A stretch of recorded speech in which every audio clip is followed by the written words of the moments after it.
उसूल और ज़ाब्ते के हो। मैंने जो अल्लाह यारी को मुनाजरे का चैलेंज दिया ना, समझ जाइए खुदा की कसम ये उसके लिए मौत थी।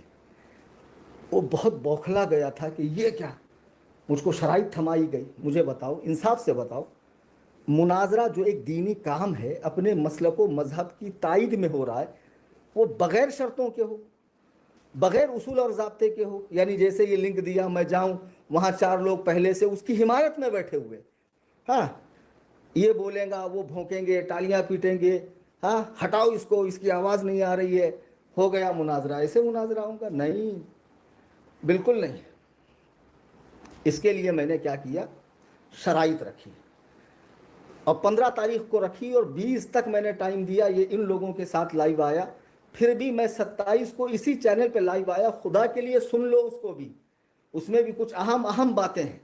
फिर मैंने 31 तक टाइम दिया, लेकिन ये 31 तारीख को मेरा जवाब नहीं दिया। फिर ये सारे लोग बैठकर तबसरा करने लगे। अभी जो जल्दी का लाइव हुआ, अल्लाह यारी, और एक 4 स्क्रीन के ऊपर अलग लोग आते रहे जाते रहे, आते रहे जाते रहे, तकरीबन 10 लोग उसके साथ रहे। उसने कहा ना कि मेरी रूह को भी खबर नहीं क्या भेजा, मैं नहीं सुनता नहीं थूकता। तो कल की लाइव में मैंने दलाइल से बताया उसूल मुनाजरा के कि दोनों मुनाजरीन का इल्म में हम पल्ला होना, तवज्जो से एक दूसरे की बात सुनना, ये सब ज़रूरी है। और फिर अल्लाह यारी किस तरह मस्जिद अक्सा की तौहीन करता है, अल्लाह यारी कैसे कुरान गलत पढ़ता है, अल्लाह यारी कैसे अबू बकर और उमर से कुत्ते को अच्छा कहता है। कल की लाइव में उसकी वीडियोस दिखाई ना मैंने, हाँ, ये बबुआ की गालियाँ दिखाई, नारुल आयन ने जो हज़रत अमीर माविया को फ़िरौन शाम कहा वो दिखाई, जो गाली दी बरेलवियों को वो दिखाई, और जो कुर्बानी पे एतराज़ किया उसका तक मैंने बताया कि तुम जिसको अपना पीरो मुर्शिद कहते हो, उस इमामुर रिफ्ज़ का तो ये हाल है। उन्होंने 1600 में कुर्बानी की। सारी चीज़ें कल दिखाई मैंने। और आखिरी में जो मैंने कुरान करीम सर पर रख कर कहा कि मैं मुनाजरे के लिए तैयार हूँ, तारीख आगे पीछे नहीं हो सकती है। अरे बेवकूफ़ों, अब तारीखें आगे पीछे, बहुत मरतबा शादी की तारीख आगे बढ़ जाती है, सफ़र की तारीख आगे बढ़ जाती है, बढ़ती ना, बहुत सारे मामलात। तो भाई अगर 13 को तुमको समझ में नहीं आ रहा तो कोई और तारीख दो, लेकिन 13 को वो लाइव आया।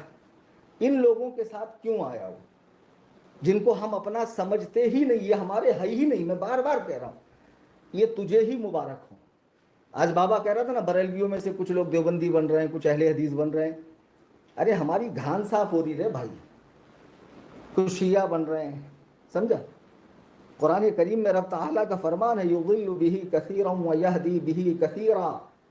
कुरान से लोगों को हिदायत मिलेगी और कुरान ही से लोग गुमराह भी होंगे।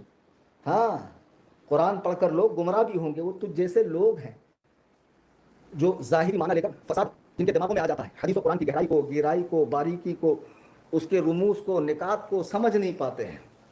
आई समझ में बात? तो कुल मिलाकर ये अभी जो इसने लिंक दी थी ना, मैंने कई बार ट्राई किया, मैंने स्क्रीन वीडियो की है जो मैं कल शेयर करूंगा, कि मुझे देखते ही जो है ना आउट किया गया। अब मेरे नाम से फेक आईडी बहुत सारी बनाकर क्या बहाना कर रहे हैं, देखो इस नाम से तो बहुत आईडी आ रही है, हमको क्या मालूम कलीम हनफी कौन है। ये स्पेशल आईडी हमने कलीम हनफी को दी और उस पर कोई बंदा महबूब नाम का आ रहा है नागपुर का, मैं तो था ही नहीं, हाँ, मैं तो था ही नहीं उसके अंदर। बहरहाल अब मुझे तुम जैसे खुबसा के साथ आने में कोई इंटरेस्ट नहीं। अरे भाई सुनियो, एक बात बताओ, इंसाफ वाली बात करो। कुरान में अल्लाह ने फरमाया, अल्लाह के लिए गवाही दो। ऐप पर मिनटों में खत्म